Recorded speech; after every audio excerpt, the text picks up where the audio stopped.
ஒவ்வொரு முறையும் election result வரும்போது மார்க்கெட் வந்து இந்த அளவு அப்ஸ் அண்ட் டவுன்ஸ் நான் பார்த்ததில்லை. எனக்கு கிட்டத்தட்ட ஒரு 4-5 தேர்தல்கள் நான் பார்த்துருக்கேன். ஸோ இந்த மாதிரி ஒரு பெரிய லெவல்ல வந்து மூவ்மெண்ட்டை ஒரே நாளில் கொடுத்துட்டு அடுத்த நாள் ரீகெயின் ஆகிறது அந்த மாதிரி நடந்தது இல்லை. மானிட்டரி பாலிசிலையும் இந்த முறையும் அவர் பெரிய எந்த விதமான சேஞ்சஸும் பண்ணல. ஏன்னா பட்ஜெட்டுக்கு அப்புறமா அடுத்த குவார்ட்டருக்கு பண்ணிக்கலாம்னு சொல்லிட்டு அன்சேஞ்சுன்னு சொல்லிட்டு போயிட்டாரு. ஸோ அதனால இன்ஃபிளேஷன் எல்லாம் நார்மலா இருந்தா மட்டும்தான் அன்சேஞ்சுன்னு சொல்லிட்டு போயிருவாங்க. இல்லைன்னா அங்கேயே ஏதாவது ரேட் கட்லாம் அனௌன்ஸ் பண்ண வாய்ப்பு இருக்கு. ஃபியூச்சர்ஸ் பண்ணிருந்தவங்களுக்கெல்லாம் அந்த ஸ்பான் மார்ஜின் அடி வாங்கி அவங்க வந்து பெய்ட் அப் கூட பண்ண முடியாத அளவுக்கு ஃப்ரீஸ் ஆகி லாக் ஆகி நின்றுடும். அந்த அளவுக்கு ஹெவி லாஸ் எஃப்என்டோல. அது எஸ்பெஷலி ஃபியூச்சர் பண்ணவங்களுக்கு. ஆப்ஷன் பண்றவங்களுக்கு அன்னைக்கு ஒருவேளை கால் ஆப்ஷன் ஏதாவது தூக்கிட்டு போயிருந்தாங்கன்னு வச்சுக்கோங்க, அடுத்த நாள் அது வந்து ஜீரோக்கே வந்திருக்கும். ஸோ ஒரு 10 ஷேர் வச்சிருக்கீங்கன்னா ஒரு 5 ஷேரை ப்ராஃபிட் புக்கிங் பண்ணிட்டு ஒரு 5 ஷேரை ரீட்டைன் பண்ணிக்கிறது நல்லது. நம்ம வந்து செலக்ஷன் பண்றதுக்கு அவ்வளவு மெனக்கிடுறோம். கையில் உள்ள எல்லாத்தையும் மொத்தமா கொடுத்துட்டீங்கன்னா அந்த ஷேர் நம்ம கையை விட்டு போயிடும். திருப்பி அந்த மாதிரி உள்ள வாங்குவோமானா கட்டுமானத்தின் வலிமை, கட்டிடங்களின் பாதுகாப்பு, ஸ்ரீ துர்கா டிஎம்டி கம்பிகள். நியூஸ் கஃபே நேயர்களுக்கு வணக்கம். இந்த பங்கு சந்தை எலெக்ஷன் ரிசல்ட்டை பேஸ் பண்ணி என்ன மாதிரியான சேஞ்சஸ் அடைய போகுது அப்படின்னு நிறைய விஷயங்கள் பேசுறதுக்காக பங்கு சந்தை ஆலோசகர் தர்மஸ்ரீ ராஜேஸ்வரன் அவர்களை இன்னைக்கு நிகழ்ச்சிக்கு இன்வைட் பண்ணியிருக்கோம். வணக்கம் மேடம். வணக்கம் சார். ஒரு எலெக்ஷன்ஸ் ரிசல்ட்டை பேஸ் பண்ணி கிட்டத்தட்ட ஒரு பெரிய ஃபாலையும் பார்த்துட்டு வந்துருச்சு, ஒரு பெரிய ஆல் டைம் ஹையையும் டச் பண்ணிட்டு வந்துருச்சு. ஸ்டில் ஆல் டைம் ஹைல தான் இருக்கு இப்போ மார்க்கெட். இப்போ ஷேர் மார்க்கெட்ல இந்த எலெக்ஷன் ரிசல்ட்டை பேஸ் பண்ணி நம்ம என்ன மாதிரியான சேஞ்சஸ் எதிர்பார்க்கலாம்? ஏற்கனவே நிறைய சேஞ்சஸ் கொடுத்துட்டாங்க. போன திங்கட்கிழமையும் செவ்வாய்க்கிழமையும் எதிர்பார்த்த அளவுக்கு கொடுத்துட்டாங்க, எதிர்பார்க்காததையும் கொடுத்துருக்காங்க. எக்ஸிட் போல் காரணமாக போன திங்கட்கிழமை உங்களுக்கு வந்து கிட்டத்தட்ட ஒரு 700-750 பாயிண்ட் ஏற்றுனாங்க. ஆனால் அந்த நிலை அடுத்த நாள் வந்து தொடரல. ஏன்னா கொடுத்த ரிசல்ட் வந்து வேற மாதிரி அமைந்த காரணத்தினால, வேற மாதிரினா இன்னும் ஒரு பெரும்பான்மையோடு வந்து எந்த கவர்மெண்ட் வந்திருந்தாலுமே உங்களுக்கு மார்க்கெட்டு அடுத்த நாளும் வந்து நல்ல அப் ட்ரெண்ட் நோக்கி மூவ் ஆயிருக்கும். ஆனால் சரிசமமாக ரெண்டு பக்கமும் ஈக்குவலான காரணத்தினால, எதிர்பார்த்தது நடக்காத காரணத்தினால அன்றைக்கு மிகப்பெரிய அளவில் வந்து ஒரு பெரிய வீழ்ச்சியை வந்து மார்க்கெட் சந்திச்சிச்சு. இப்போ வந்து பார்த்தீங்கன்னா ஒரு சர்க்குலர் ஒன்று கொடுத்துருக்காங்க செபி கிட்ட. என்னன்னா எக்ஸிட் போல் அன்னைக்கு யாரெல்லாம் அந்த ஷேரை வந்து புக் பண்ணாங்க, அடுத்த நாள் யாரெல்லாம் ஷார்ட் செல்லிங் பண்ணாங்க. ஏன்னா அன்னைக்கு அதிகமான அளவுக்கு ஷார்ட் செல்லிங் நடந்திருக்கு. ப்ராஃபிட் புக்கிங்கை விட ஷார்ட் செல்லிங் அதிகமாக நடந்தாதான் நிப்டி வந்து கிட்டத்தட்ட ஒரே நாளில் 1700 பாயிண்ட் மைனஸ். இதுக்கு முன்னாடி கொரோனா சமயத்தில் நடந்தது. அது வந்து உலக லெவலில் லாக்டவுன்கிற பிரச்சனை வந்ததுனால ஃப்ரீஸ் ஆகி நின்றுச்சு. ஆனால் இது வந்து ஒரு அரசியல் நிகழ்வுகளுக்காக செய்யப்பட்டது மாதிரி தெரியுறதுனால இதில் யாரெல்லாம் சம்மந்தப்பட்டிருக்காங்க, அன்னைக்கு யார் ஹெவியான அளவுக்கு ஷார்ட்ஸ், ஒரு 100 ஷேர் 200 ஷேர் 1000 ஷேர் வரைக்கும் கண்டுக்க மாட்டாங்க, அதுக்கும் மேலே யாரெல்லாம் ஷார்ட் செல்லிங் பண்ணியிருக்காங்க அப்படிங்கிற ஒரு ரிப்போர்ட்டே வந்து ரெடி பண்ணி செபி வந்து அதை வந்து இனி அடுத்து பார்க்கணும். அவங்களுக்கெல்லாம் நோட்டீஸ் எல்லாம் அனுப்பணும்.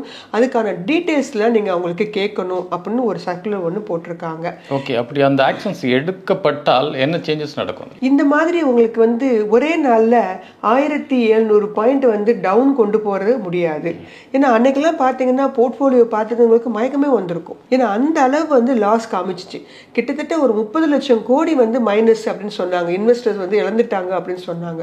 தனிப்பட்ட முறையில் ஒரு 10,000 ரூபாய் இன்வெஸ்ட் பண்ணவங்களுக்கும் அன்னைக்கு லாஸ் தான், 10 லட்சம் இன்வெஸ்ட் பண்ணவங்களுக்கும் அன்னைக்கு லாஸ் தான். ஏன்னா எல்லா கம்பெனியுமே ஒருத்தர் விடாமல் ஒரு 2-3 செக்டர் இருக்காங்க எஃப்எம்சிஜி, அவங்கள தவிர மீது எல்லாருமே மைனஸ் தான். கொஞ்சம் ஏஜ்டு பீப்புளெலாம் இது பார்த்துருந்தா என்ன ஆயிருப்பாங்க, பேனிக் ஆகிட மாட்டாங்களா, பயந்து போய் அவங்களுடைய மனநலமோ உடல் நலமோ கெட்டு போகிறதுக்கும் காரணம் இது யாரோ பண்ணுற ஒரு ஷார்ட் செல்லிங் காரணமாக இந்த மாதிரி நடக்குதுங்கும் போது செபி கண்டிப்பாக இதுக்கு வந்து இதெல்லாம் அவங்க சர்வேலன்ஸ் பண்ண ஆரம்பிக்கணும். இப்போ பார்த்தீங்கன்னா நீங்கள் ஒரு சில கம்பெனிஸ்லாம் நீங்கள் வாங்க போனீங்கன்னா அதுலேயே வந்து அண்டர் சர்வேலன்ஸ்னு ஒரு லிஸ்ட்டே வருது.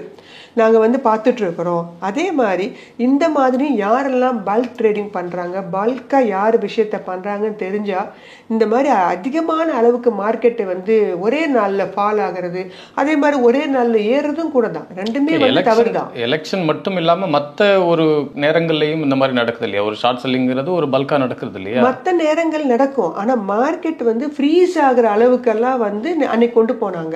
ஸோ ஒவ்வொரு நிமிஷத்துக்கு 50 பாயிண்ட் இறக்குறது ஏற்றுறதுங்கிறது சாதாரண விஷயம் இல்லை. ஏன்னா 2020 முன்னாடி வரைக்கும் பார்த்தீங்கன்னா ஒரு நாளைக்கு மூவ்மெண்ட்டே அது 50 பாயிண்ட் தான். ஆனால் அன்னைக்கு நடந்தது ஒவ்வொரு செகண்டுக்கும் 50 பாயிண்ட் மைனஸ் ஆகுது. ஸோ இது வந்து என்ன பண்ணும் சொல்லுங்க. யாரோ ஒருத்தருக்கு மிகப்பெரிய லாபம், இன்னொருத்தருக்கு யாரோ ஒருத்தருக்கு மிகப்பெரிய அளவில் நஷ்டம். அதுலேயே அன்னைக்கு வந்து ஃபியூச்சர் அண்ட் ஆப்ஷன்ஸ்லாம் பண்ணியிருந்தவங்க யோசிச்சு பாருங்க. ஃபியூச்சர்ஸ் பண்ணியிருந்தவங்களுக்கெல்லாம் அந்த ஸ்பான் மார்ஜின் அடி வாங்கி அவங்க வந்து பெய்டப் கூட பண்ண முடியாத அளவுக்கு ஃப்ரீஸ் ஆகி லாக் ஆகி நின்றுடும். அந்த அளவுக்கு ஹெவி லாஸ் எஃப்என்டோவில். அது எஸ்பெஷலி ஃபியூச்சர் பண்ணவங்களுக்கு. ஆப்ஷன் பண்ணுறவங்களுக்கு அன்னைக்கு ஒருவேளை கால் ஆப்ஷன் ஏதாவது தூக்கிட்டு போயிருந்தாங்கன்னு வச்சுக்கோங்க, அடுத்த நாள் அது வந்து ஜீரோக்கே வந்திருக்கும். அந்த அளவுக்கு ஒருத்தவங்களுக்கு ஹெவி லாஸ் ஆயிருக்கும். ஒரு யோசிக்க கூட டைம் கொடுக்காத அளவுக்கு ஒரு மார்க்கெட்டை வந்து இருக்கவே கூடாது. இது மற்ற நாட்களையும் நடந்துட்டு தான் இருக்குது. ஆனால் தேர்தல் சமயத்தில் இந்த ஃப்ளக்சுவேஷன் எதிர்பார்த்து தான் இருந்தோம். ஆனால் இந்த அளவு ஒரு அப்ஸ் அண்ட் டவுன்ஸை வந்து எதிர்பார்க்கல. ஆனால் அடுத்தடுத்த நாட்களில் கொஞ்சம் கொஞ்சமாக கேப் ஃபில் ஆகி வெள்ளிக்கிழமை முடியும் போது வழக்கம் போல் அதே ஆல் டைம் ஹை 23,300 முடிச்சிருக்காங்க. இதுதான் இந்த வாரத்தோட நிலைமை. ஓகே, சேம் கவர்மெண்ட் வந்ததுனால இந்த செக்டார்ஸ் இன்னும் கொஞ்சம் வளர்ச்சி அடையும் அப்படின்னா இப்போ என்ன செக்டார்ஸ் நம்ம எதிர்பார்க்கலாம்? நம்ம ஏற்கனவே சொன்னக்கூடியது தான் ரயில்வே செக்டர்ஸ். ஏன்னா அதில் நிறைய ப்ராஜெக்ட்லாம் அவங்க வச்சுருந்தாங்க, இனி அடுத்து கண்டினியூ பண்ண போகிறோம்னு சொன்னாங்க. So railway sector, infrastructure sector, defence sector, இந்த 3 வந்து மேஜராக வந்து ஏறுவதற்கான வாய்ப்புகள் உண்டு. ஏன்னா பட்ஜெட்டில் இது எல்லாத்துக்குமே அவங்க நிதி ஒதுக்கீடு கொடுக்கும்போது இந்த பப்ளிசிட்டி அண்டர்டேக்கிங் கம்பெனிஸ் எல்லாம் இதே கவர்மெண்ட் வந்து, ஏன்னா ப்ராஜெக்ட் பழைய ப்ராஜெக்டில் எந்த விதமான பிரச்சனையும் இருக்காது. இனி புதுசாக ஆரம்பிக்க போகிற ப்ராஜெக்டில் தான் உங்களுக்கு பிரச்சனைகள் வருவதற்கான வாய்ப்புகள் உண்டு. ஸோ பழசு அப்படியே கண்டினியூ ஆகும் பட்சத்தில் இந்த பப்ளிசிட்டி அண்டர்டேக்கிங் கம்பெனிஸில் பெரிய லெவலில் வந்து இறக்கத்தை எதிர்பார்க்க முடியாது. அதே மாதிரி ரொம்ப வேகமாக ஏறிட்டு இருந்துச்சு கடந்த ஒரு வருஷமாக, பயங்கர அப்பு. அந்த அளவு வேகத்தையும் நம்ம எதிர்பார்க்க முடியாது. ஏன்னா இது வந்து ஹங் பார்லிமெண்டா இருக்கிறதுனால கொஞ்சம் எல்லாமே மிதமாக தான் இருக்கும் இந்த செக்டர்ஸ்ல. ஒருவேளை ஆப்போசிட் கவர்மெண்ட் வந்துருந்துச்சு அப்படின்னா இதுல என்ன மாதிரியான சேஞ்சஸ் நடந்திருக்கும்? செக்டார்ஸ் வைஸ் இந்த செக்டார்ஸ் நல்லா க்ரோத் ஆகியிருந்திருக்கலாம், இல்லைன்னா இதுக்கு வாய்ப்பே இல்லை அப்படின்னு அந்த மாதிரி ஏதாவது நடந்திருக்குமா? கண்டிப்பாக உங்களுக்கு வந்து அடுத்த ஆப்போசிட் மட்டும் வந்திருந்தாங்கன்னு வச்சுக்கோங்களேன். ஏன்னா இவங்களுடைய பாலிசிகளுக்கெல்லாம் முரண்பாடாக இருக்கிறவங்க தான் ஆப்போசிட்னு இப்போ சொல்கிறோம். அப்படி இருக்கும்போது நான் மேற்சொன்ன எல்லா செக்டர்ஸ்லையுமே அவங்க ஏற்கனவே கொண்டு வந்த எல்லா நலத்திட்டங்களோ இல்லை ப்ராஜெக்ட்ஸோ எதுவாக வேணா இருக்கலாமே, அது எல்லாத்தையுமே அவங்க ரீசேஞ்ச் பண்ணணும்னு நினைப்பாங்க. அப்படி இருக்கும்போது எல்லா செக்டருமே அவங்களுக்கு என்ன பண்ணும், இவங்க கொண்டு வந்த எல்லா செக்டர்ஸுமே பிரச்சனைக்குரியதாக தான் மாறும். ரினியூவபிள் எனர்ஜி, செமிகண்டக்டர் எல்லாம் இவங்க புதுசாக ட்ரெண்டிங்கில் கொண்டு வந்தது. இது எல்லாமே அவங்க என்ன பண்ணுவாங்க, மாற்றி அவங்க ட்ரெடிஷ்னல் செக்டருக்கு மூவ் ஆவாங்க. பேங்கிங் போகிறது, எஃப்எம்சிஜி போகிறது, அந்த மாதிரி போகிறதுக்கான வாய்ப்புகள் உண்டு. கவர்மெண்ட்டே அப்படியே மாறி இருந்தாங்க அப்படின்னா. ஸோ அது இல்லாத பட்சத்தில் கொஞ்சம் ப்ரீத் பண்ணிக்கலாம்னு நினைக்கிறேன். நம்ம ஒருவேளை சேம் கவர்மெண்ட்டே வந்ததுனால இந்த செக்டார்ஸ் தப்பிச்சிச்சு, ஒருவேளை ஆப்போசிட் கவர்மெண்ட் வந்துருச்சுன்னா இந்த செக்டாரை இதோட காலி பண்ணி இருந்திருப்பாங்க. ஏன்னா இந்த ப்ராசஸ் ஏற்கனவே ஓல்டு கவர்மெண்ட் எடுத்தது, அதனால இந்த ப்ராசஸ்லாம் ஸ்டாப் பண்ணியிருப்பாங்க. ஆப்போசிட் கவர்மெண்ட் வராதனால இந்த செக்டார்லாம் தப்பிச்சிச்சு அப்படின்னா என்னென்ன செக்டார்ஸ் இருக்கும்? ரினியூவபிள் எனர்ஜி, ஏன்னா அது ரொம்ப மும்முரமாக வச்சு பண்ணிட்டு இருந்தாங்க. ஸோ ரினியூவபிள் எனர்ஜி கொஞ்சம் மோசமாக அடி வாங்கியிருக்கும்னு நினைக்கிறேன். ரெண்டாவது இன்ஃப்ராஸ்ட்ரக்சர், அதுக்கும் இவங்க அதிகமான அளவுக்கு பாலங்கள் கட்டுறது, பிரிட்ஜ் அது இது நிறைய போயிட்டு இருந்தாங்க. ஸோ அதுலேயும் கொஞ்சம் பிரச்சனைக்குரியதாக தான் மாறி இருக்கும்.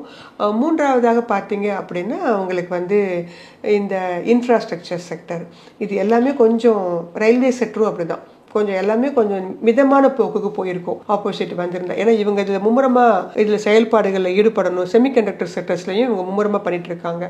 அடுத்து செமிகண்டக்டர் துறையில் வந்து பெரிய லெவலில் நம்ம வளர்ச்சி அடையணும் அப்படின்னு சொல்லிட்டு. ஸோ இப்போ மாறும்போது இந்த செக்டர்ஸ்லாம் கொஞ்சம் பிரச்சனைக்குரியதாக மாறி இருக்கும். ஒருவேளை ஆப்போசிட் கவர்மெண்ட் வந்துருச்சு அப்படின்னா இந்த செக்டார்ஸ்க்குலாம் ஒரு நல்ல க்ரோத் கிடைச்சிருக்கும், கன்ஃபார்மாக இந்த செக்டார்ஸ் வளர்ந்துருக்கும் அப்படின்னா என்ன மாதிரியான செக்டார்ஸ்? என்னுடைய அபிப்பிராயத்தில் மேபி ஃபெர்டிலைசர் செக்டர் வேணால் கொஞ்சம் இம்ப்ரூவ் ஆகிருக்கலாம். ஏன்னா அக்ரிகல்ச்சரல் செக்டருக்கு இவங்க மேஜராக இம்பார்ட்டன்ஸ் கொடுக்கறதே இல்லை. ஆனால் ஆப்போசிட் வந்திருந்தாங்க அப்படின்னா அவங்க அக்ரிகல்ச்சர் செக்டர்ஸ்க்கு கொஞ்சம் மேஜர் இம்பார்ட்டன்ஸ் கொடுத்துருப்பாங்க. ஸோ அந்த துறையில் வரக்கூடிய கம்பெனிகள், ஃபெர்டிலைசர்ஸு, அதே மாதிரி வாட்டர் சோர்ஸிங்கில் இருக்கக்கூடிய கம்பெனிஸு, அந்த மாதிரி சில விஷயங்கள் எல்லாமே கொஞ்சம் நல்ல இம்பார்ட்டண்ட்டாக வந்திருக்கும்னு நான் நினைக்கிறேன். ஓகே, இல்லை ரிசல்ட் முடிஞ்ச உடனேயே இந்த மாதிரி ஒரு ஆல் டைம் ஹையில் இருக்கிறது அப்படிங்கிறது இப்போ நடந்துட்டு இருக்க நிகழ்வு. இதுக்கு முன்னாடி அந்த மாதிரி ஏதாவது நடந்திருக்கா? இல்லை எப்போவுமே எலெக்ஷன்ஸ் ரிசல்ட் வந்ததுக்கு அப்புறமா ஒரு 10 days வரைக்குமே கூட லோவில் இருக்கும், சம்டைம் ஹையில் இருக்கும். ஆனால் இது ரிசல்ட்டில் 2வது நாளே ஒரு ஆல் டைம் ஹையை டச் பண்ணியிருக்கு அப்படின்னாக்கா இந்த நிகழ்வு இதுக்கு முன்னாடி நடந்திருக்கா? இதுதான் ஃபர்ஸ்ட் டைம்?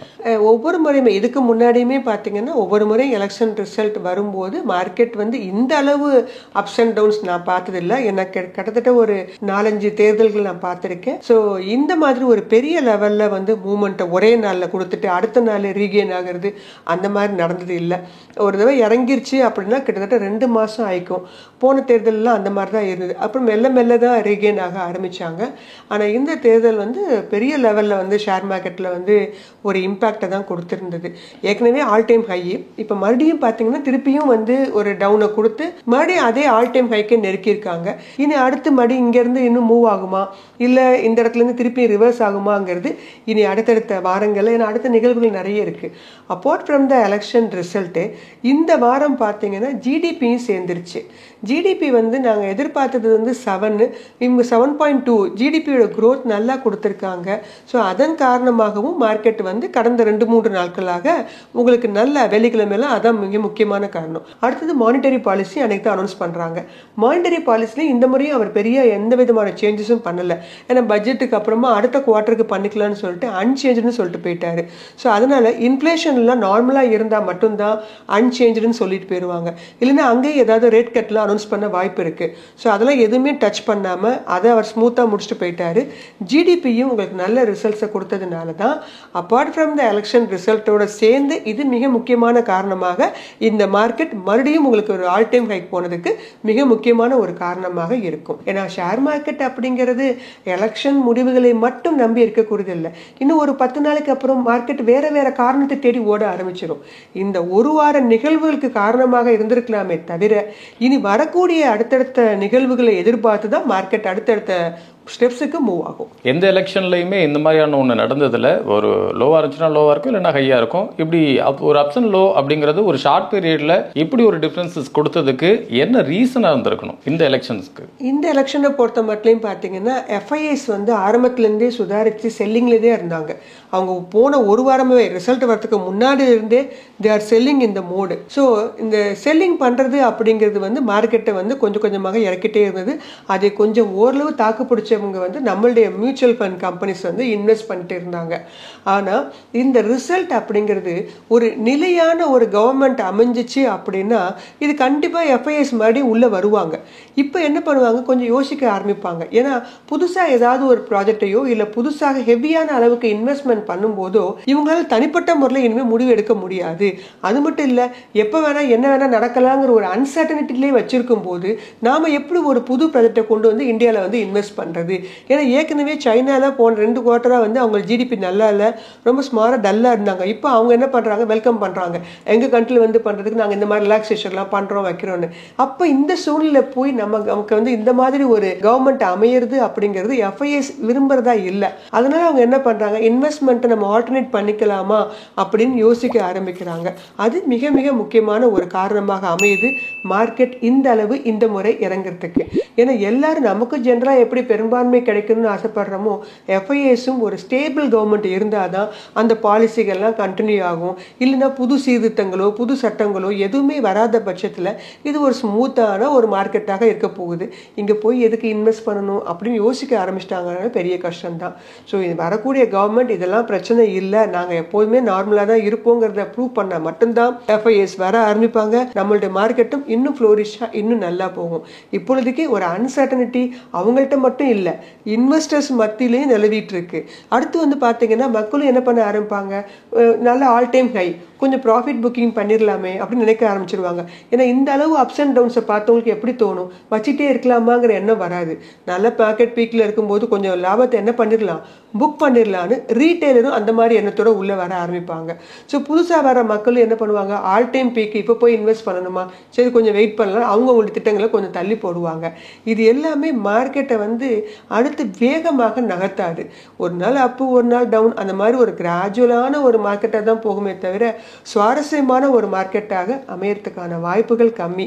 அப்படி அமையணும்னா இந்த புதுசாக அமைய போகிற இந்த கவர்மெண்ட் நாங்கள் ஸ்டேபிளாக தான் இருக்கிறோம், நாங்கள் எந்த காரணம் கொண்டும் இந்த மாதிரி பிரச்சனைகள் வரவிட மாட்டோம்னு எப்போ எஃப்ஐஎஸுக்கும் சரி மக்களுக்கும் சரி நல்ல அபிப்பிராயம் கிடைக்கட்டும், நிச்சயமாக அப்போ ஷேர் மார்க்கெட் இன்னும் 24,000-25,000 பாயிண்ட் நோக்கி மூவ் ஆக ஆரம்பிச்சிட்டோம். ஏற்கனவே ஸ்மால் கேப்லையும் மிட் கேப்லையும் சில அழுத்தங்களை இந்த கவர்மெண்ட் கொடுத்துட்டு இருக்கிறாங்க. இப்போ மறுபடியும் அதே கவர்மெண்ட் வந்திருக்கு அப்படிங்கிறதுனால இப்போ இந்த ஸ்மால் கேப் அண்ட் மிட் கேப்போட சுச்சுவேஷன் ஃபியூச்சரில் எப்படி இருக்கும்? ஸ்மால் கேப் மிட் கேப் ஏற்கனவே மியூச்சுவல் ஃபண்டில் ஸ்ட்ரெஸ் டெஸ்ட் இதெல்லாம் கொடுத்த காரணத்தினால கொஞ்சம் மட்டுப்பட்டிருக்காங்க. இனி அடுத்தும் பார்த்தீங்கன்னா ஸ்மால் கேப் மிட் கேப் கொஞ்சம் ரிஸ்கியான விஷயம் தான், அது எஸ்பெஷலி ஸ்மால் கேப்பு. ஸோ கொஞ்சம் மிட் கேப்பை பார்த்து வாங்குங்க. அதே மாதிரி ஐபிஓ கம்பெனிஸும் பார்த்தீங்கன்னா நிறைய வரத்துக்கு ரெடியாக இருந்தாங்க, இப்போ வருவாங்களா அப்படிங்கிறதும் டவுட்ஃபுல்லாக இருக்குது. ஏன்னா லார்ஜ் கேப் கம்பெனிஸில் தான் இப்போ அதிகமான அளவுக்கு எஃப்ஐஎஸும் வந்து உள்ளே பண்ணிட்டு இருக்கிறாங்க. ஸோ ஸ்மால் கேப் மிட் கேப்பில் இந்த அழுத்தம் இன்னும் தொடரும் அப்படின்னு எதிர்பார்க்கலாம். மிட் கேப்புக்கு இந்த கவர்மெண்ட் கொடுத்துருக்க அழுத்தம் செபி எப்படி அதை ரியாக்ட் பண்ணுவோன்னு கேட்குறேன். செபியை பொறுத்த மட்டும் அவங்க அந்த மியூச்சுவல் ஃபண்டில் தான் உங்களுக்கு ஸ்ட்ரெஸ் டெஸ்ட் மூலமாக கொடுத்து எவ்வளோ ஒரு நேரத்தில் நீங்கள் வந்து கொடுப்பீங்க அப்படிங்கிற மாதிரி கொடுத்துருக்காங்க. ஷேர் மார்க்கெட்டை பொறுத்த மட்டும் இந்த மிட் கேப் எல்லாமே வந்து பார்த்தீங்கன்னா ஸ்மால் கேப் எல்லாமே அவங்க வந்து அரசியல் கொள்கைப்பாடுகள் நிலைப்பாடுகளை சார்ந்து இருக்கக்கூடிய ஒரு சில கம்பெனிகள் இருக்காங்க.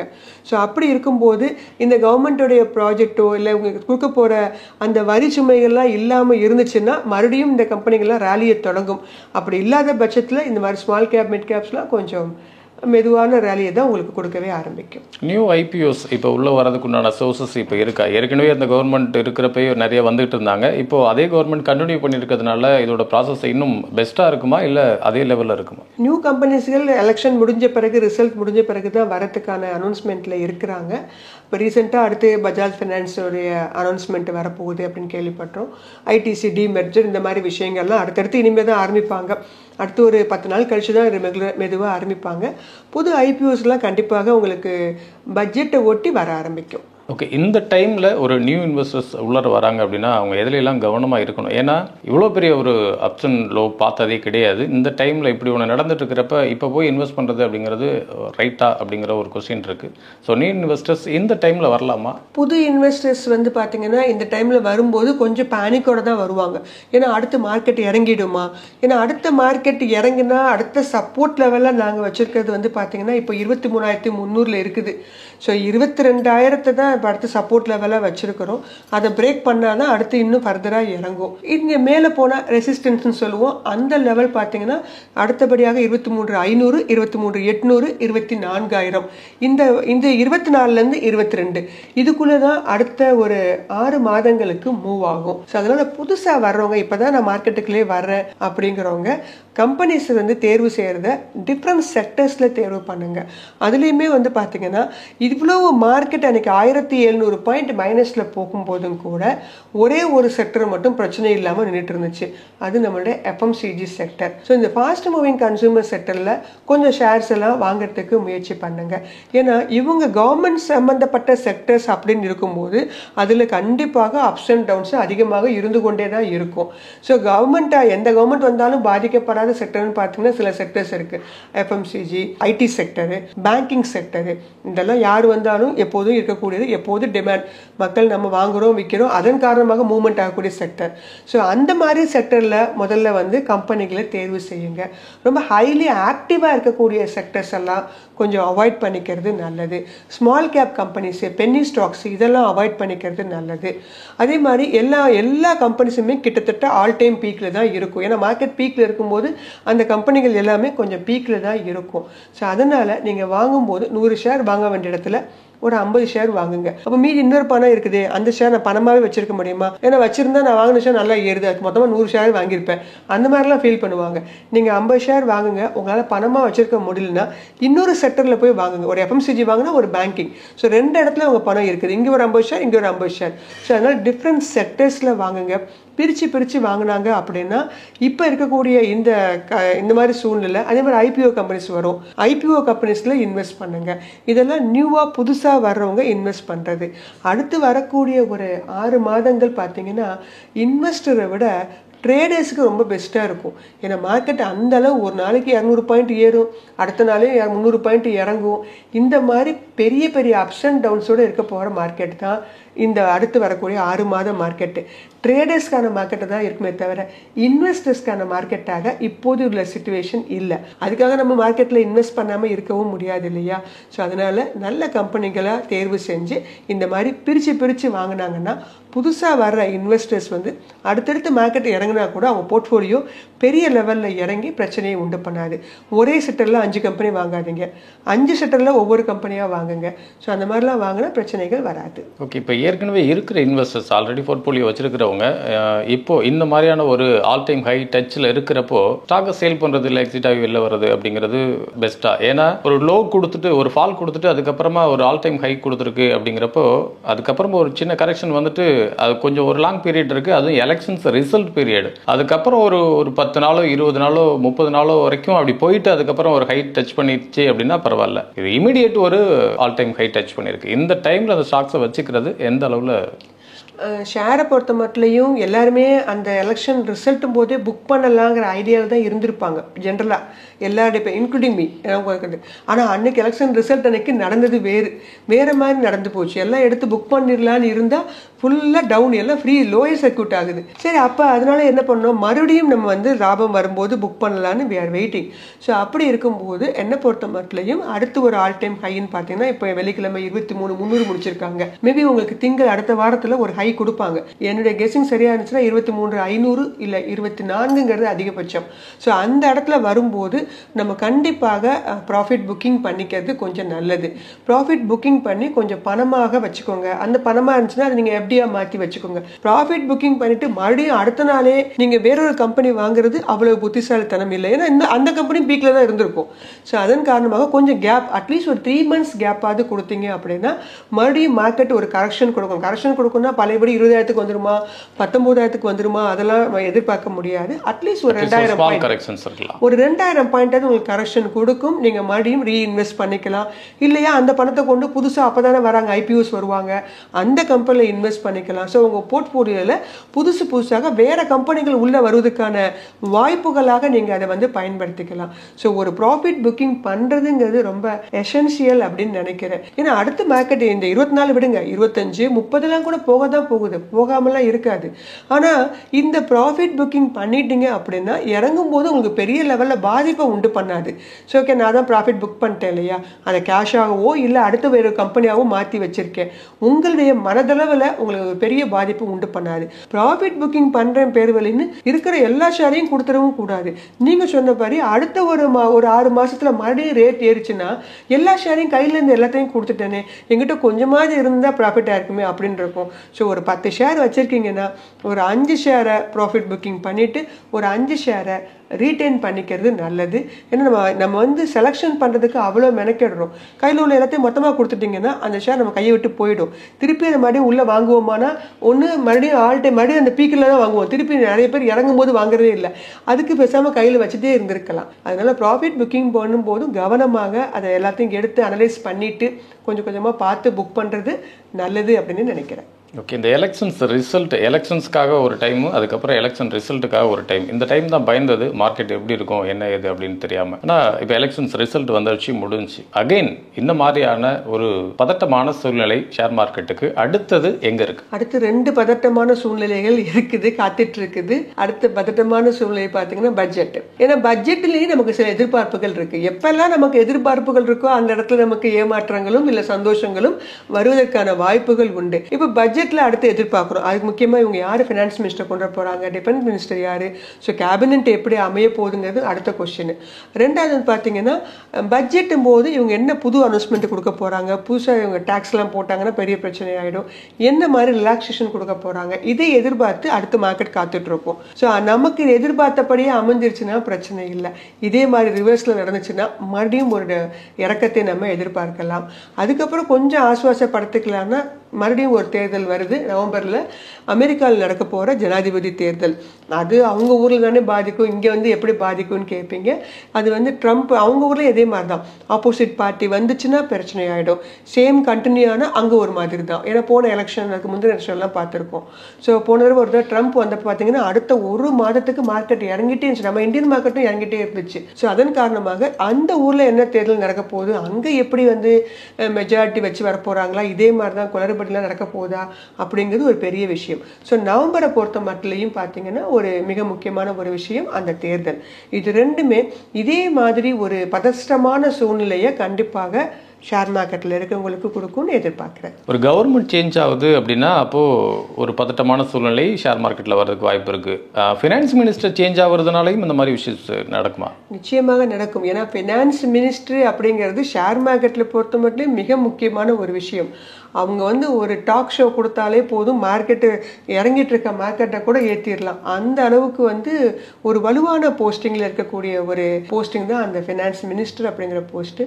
ஏன்னா அதில் வந்து வர்றவங்க எந்த மாதிரி செயல்பாடுகளை கொடுக்க போகிறாங்க, எந்த மாதிரி அவங்களுக்கு டேக்ஸ் முக்கியமாக டேக்ஸ் எக்ஸம்ஷன்ஸு, அதே மாதிரி கேபிட்டல் கெயின் டேக்ஸு, இதெல்லாம் அங்கே ரிலாக்ஸேஷன்லாம் கேட்டிருக்கோம்.